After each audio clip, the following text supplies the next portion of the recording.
Olá, esse é mais um resumo do sermão. Estamos aqui de volta com essa sequência em Gênesis que eu tenho resumido dos sermões que eu tenho pregado na minha igreja, minha comunidade de fé, chamada Igreja Farol Esperança, aqui no centro de Goiânia. O título do sermão de hoje é Fratricídio, a Gênese da Crueldade. O texto se encontra em Gênesis 4, dos versículos 1 a 15.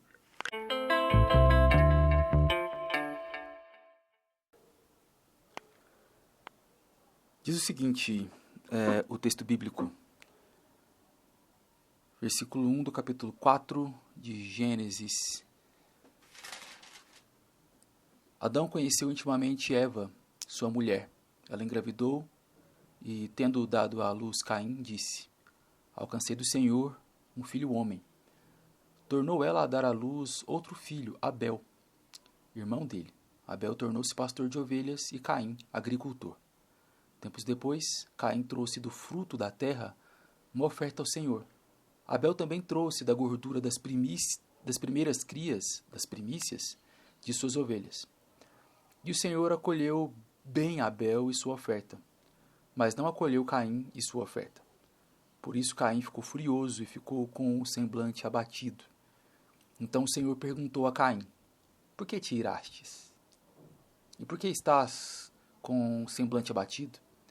Se procederes bem, não se restabelecerá o seu semblante?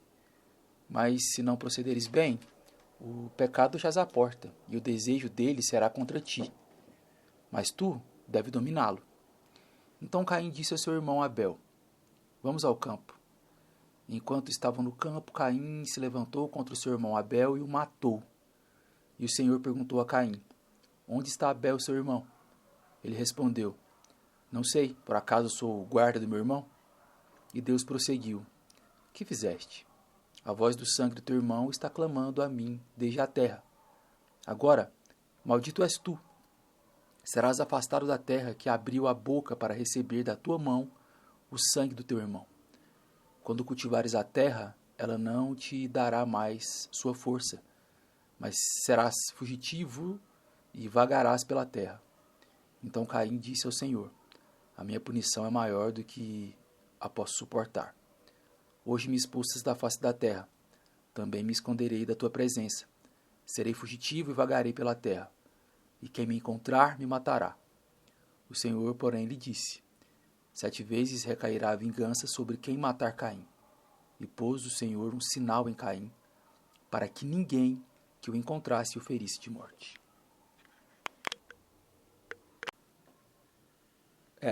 O pecado e suas consequências, bem apresentado para a gente aqui no texto. O pecado tem suas consequências e é uma espécie de efeito dominó da queda, é narrado no texto aqui. As consequências, principalmente do pecado, do desejo da humanidade ser igual a Deus. Ao mesmo tempo, esse texto narra graça. A graça é um tema também bem presente no texto que a gente acabou de ler. As consequências do pecado são narradas, sim, dos capítulo 3 até o capítulo 11, mas ao mesmo tempo a gente não pode se esquivar de ver a graça de Deus presente em tudo que é narrado. Bom, os versículos 1 e 2 a gente vê Adão e Eva se conhecem intimamente. Isso é um eufemismo bíblico para sexo. É uma poesia falando que Adão e Eva fizeram isso mesmo, que você está imaginando. Sexo, criado por Deus, uma bênção para que a semente da mulher começasse a dar as caras no mundo, para que tivesse esse cumprimento de profecia. Não só para isso que o sexo existe, é também para deleite, para recreação de adulto, de um ambiente de aliança. E a gente vê narrado aqui esse testemunho da maturidade de Adão e Eva podendo experimentar essa dádiva que Deus dá. Bom, uma coisa interessante também que esse texto fala são os nomes das pessoas, né? Os nomes carregam expectativas. Isso é bem legal no comecinho de Gênesis, porque parece que é um recurso narrativo. O significado dos nomes, ou uma espécie de onomatopeia que os nomes fazem, ou o som que os nomes têm, que evocam outras palavras. Isso é incrível. Por exemplo, quando o texto fala que Caim nasceu, A palavra Caim, o nome Caim significa adquirir. O som da palavra dá essa nuance, esse entendimento de que algo foi adquirido. É diferente da etimologia da palavra Caim, mas está mais para o som da palavra mesmo. Sugere uma espécie de dádiva. Só que tem algo interessante no texto também, uma dádiva com uma espécie de participação da parte de Eva. Eva sugere que ela tem uma participação ali quase que sinergista na hora de ter Caim, conceber Caim, parir Caim. Isso mostra pra gente, entre outras coisas, que o coração de Eva é revelado aqui. Eva tinha expectativas meio que imediatistas sobre as profecias sobre suas sementes. Ela tinha expectativas quase que imediatas sobre essa semente esmagando a cabeça da serpente. Por outro lado, a gente vê que quando o texto narra sobre Abel, a palavra Abel, o som da palavra Abel e o significado até etimológico dela, leva a gente a lembrar de sopro, vapor. Esse é o significado da palavra Abel. Vaidade também é uma tradução possível. Quer dizer que Abel era considerado pela mãe ou pelos pais aqui como menos importante. Ao mesmo tempo, parece que o narrador aqui de Gênesis está dando para a gente uma espécie de pré-anúncio sobre a brevidade da vida, já que Abel morre como morre, vive o tanto que vive. O seu nome significa vapor, sopro, vaidade. Está fazendo essa alusão, sim. A vida é breve. Não só a vida de Abel, mas a nossa também. O texto narra também que os dois irmãos, eles experimentam uma espécie de especialização daquilo que o pai fazia nos arredores do Éden, já expulsos do jardim. Um era pastor de ovelhas, outro agricultor. Todos derivam o seu trabalho aqui daquilo que aprenderam com seu pai. Nos versículos 3 a 5, mostra pra gente algo bem interessante. Muita coisa pode acontecer em um culto ou num ambiente de serviço, sacrifício, adoração a Deus. É preciso ter cuidado com isso, porque o culto, a oferta, o sacrifício pode camuflar muitas coisas do nosso coração que precisam ser tratadas. O texto narra que ofertas diferentes foram oferecidas a Deus com respostas diferentes da parte de Deus. E aí, honestamente, pode surgir uma dúvida dentro do nosso coração. Qual que era o problema com a oferta de Caim? Algumas respostas foram dadas ao longo da história, algumas são mais satisfatórias do que outras, e eu vou tentar explicar para você aquilo que eu estudei para pregar esse sermão e aquilo que eu relembrei, meditei e as conclusões que eu cheguei. A primeira hipótese é que o fato de Deus ter aceitado a oferta de Caim tem a ver com derramamento de sangue. O fato de Deus ter aceitado a oferta de Abel e não a de Caim tem a ver com o derramamento de sangue na oferta de Abel. Sabe?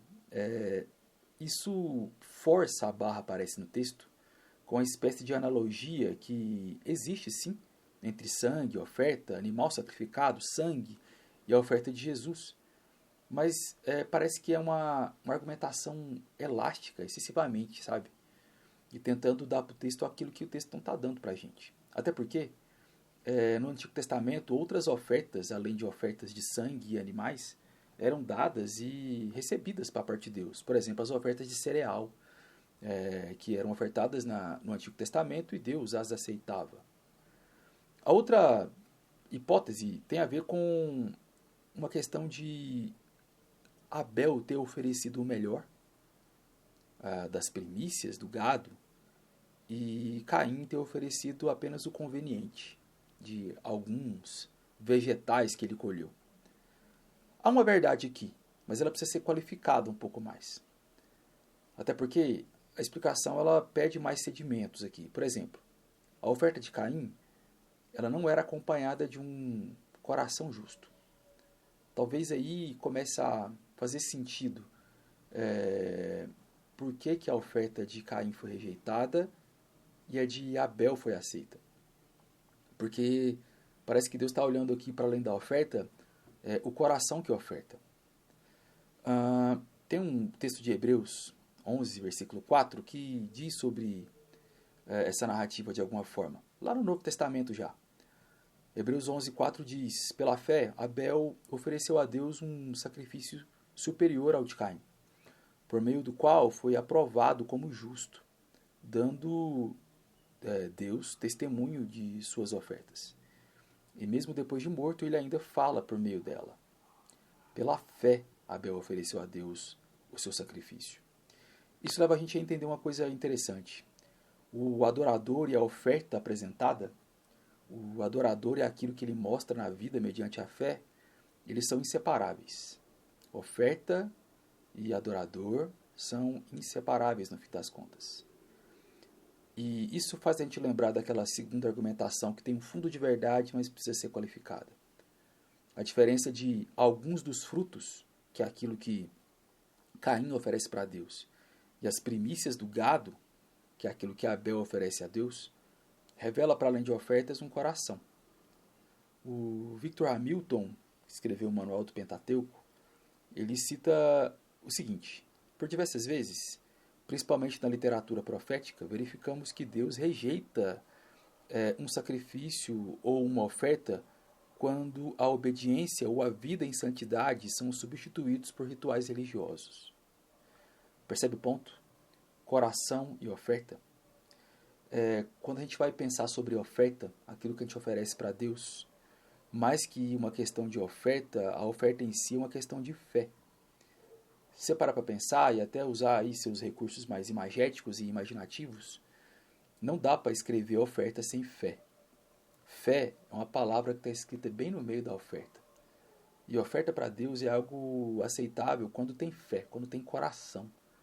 Quando essa oferta, e a oferta da vida toda, a oferta da vida oferecida para Deus, quando ela mostra um coração a fim de amar Deus e ser amado por Deus.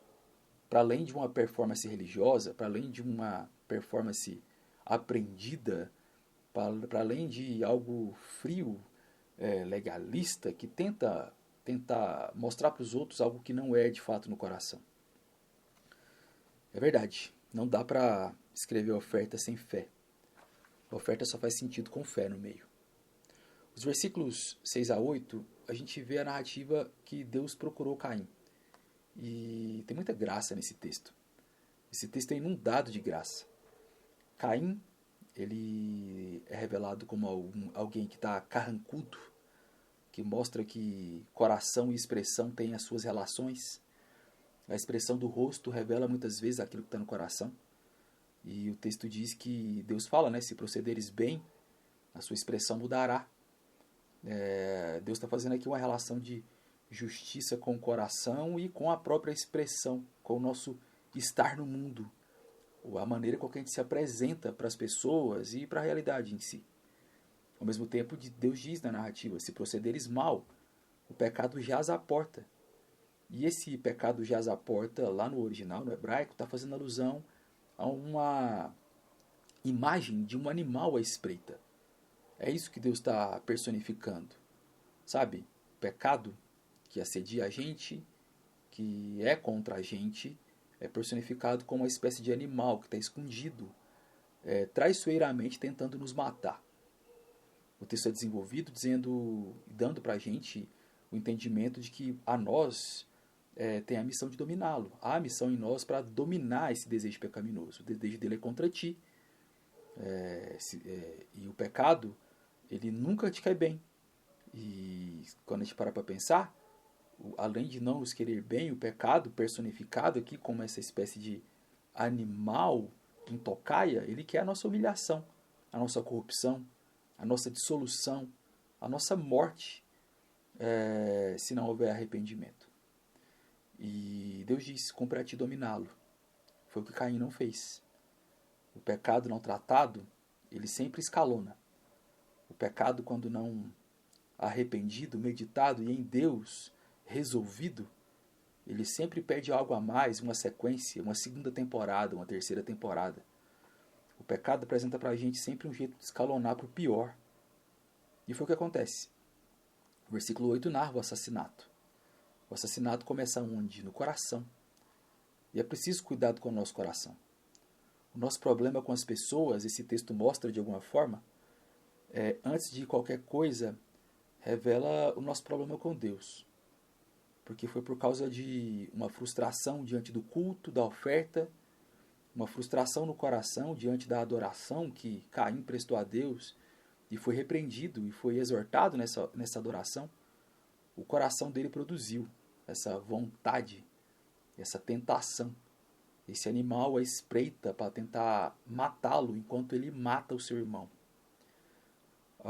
A triste recusa da disciplina da parte de Deus em relação a Caim, a triste recusa da disciplina da parte de Deus faz com que o pecado experimente esse escalonamento, esse inflar, esse inchaço.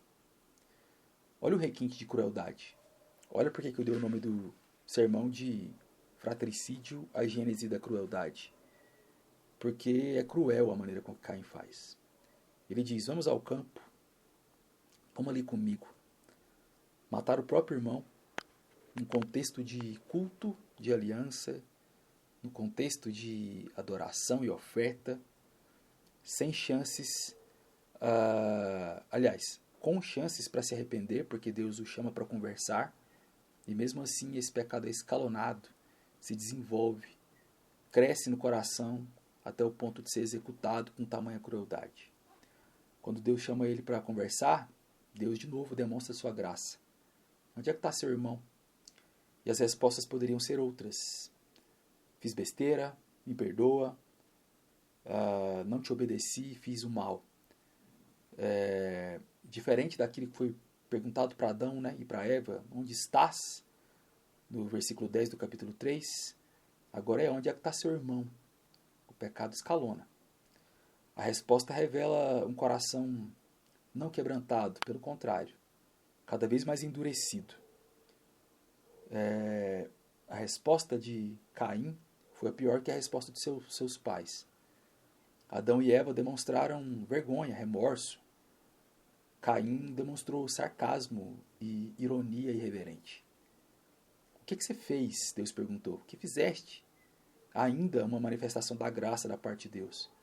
Um diálogo começado por Deus que levantava a bola para que Caim cortasse em arrependimento e continuasse a andar, experimentando da bondade, da graça de Deus, apesar de todo o seu mal. E ainda há chance de confissão. E Deus diz, né? A voz do sangue está clamando. A voz do sangue está gritando. A injustiça grita. E a resposta de Caim é essa ironia, essa irreverência, esse sarcasmo. Por acaso eu sou babado do meu irmão? Por acaso eu sou tutor do meu irmão? Por acaso eu estou colado com ele? Muito triste. Os versículos 11 a 14 tem uma espécie de maldição da parte de Deus aqui. E essa maldição ela não vem só. Para Caim é dito maldito. Diferente daquilo que Adão escutou, maldita a terra. Caim, ele recebe em si a maldição. Para além de experimentar a consequência da maldição em toda a criação, Caim recebe uma palavra mais pesada, porque o seu pecado escalonou. As consequências disso se mostram na narrativa com o afastamento da terra. Adão é expulso do jardim, mas ainda no Éden, na região do Éden.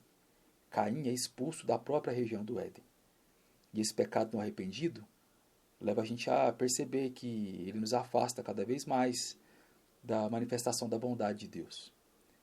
Cada vez mais para longe daquilo que começou no jardim.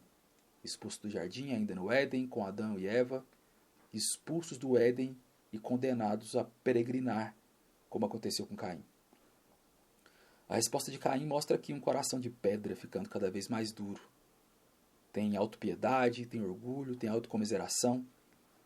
Caim se mostra autocentrado, sem arrependimento, sabe, testemunhando o vitimismo, nenhum incômodo pela desonra a Deus, pela tristeza que ele causou aos seus pais e pela dor e a própria morte que ele causou no seu irmão.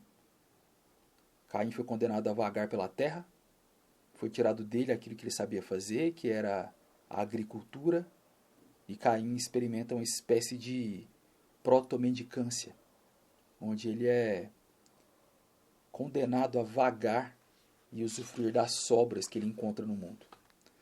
O versículo 15 mostra para a gente algo triste, mas ainda com a sua beleza. Porque dá para a gente o entendimento de que enquanto houver história, o juízo não é divorciado da graça. Que por mais que Deus tenha condenado Caim, a condenação de Caim também foi besuntada com muita graça aqui. Esse sinal de Caim, que a gente não sabe o que é, ela é tanto punição quanto graça. Deus aqui é tanto juiz quanto protetor de Caim, para que ele não fosse vingado pelas pessoas. Bom, o primeiro homicídio, então, foi cometido num ambiente de culto. E isso leva a gente a meditar muito sobre como é que o nosso culto é. E para além das liturgias e maneiras e tradições de se prestar culto, como é que está o nosso coração enquanto a gente adora a Deus, oferta as nossas próprias vidas para Deus. O primeiro homicídio começou com o coração podre, não com mãos brutas. O primeiro homicídio terminou com as mãos brutas matando um irmão, mas ele começou com o coração não tratado em relação a Deus e não tratado em relação ao irmão. Todas as vezes que a gente presta culto, a gente tem que prestar atenção nesse tipo de coisa, porque nós estamos cercados de irmãos e irmãs. E como é que está o nosso coração em relação aos nossos irmãos e irmãs? A gente tem matado no coração essas pessoas porque a gente não tem conseguido lidar com a nossa frustração diante de Deus? Muito tempo depois na história, há outro episódio com sangue e solo narrado. E esse episódio com sangue e solo também narra um grito que ecoou perenemente na história e chegou até a gente. Nessa outra história que tem sangue e solo, o inocente morre e grita: está consumado.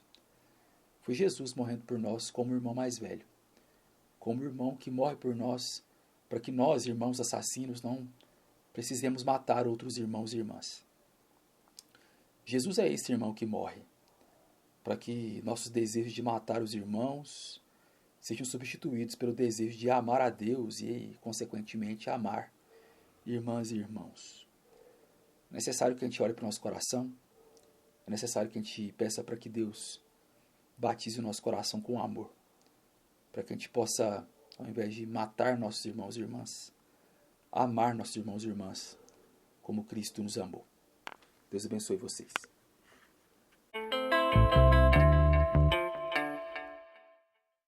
O resumo do sermão é uma produção do It Yourself do pastor Carlos Henrique de Paula, vulgo Carlão.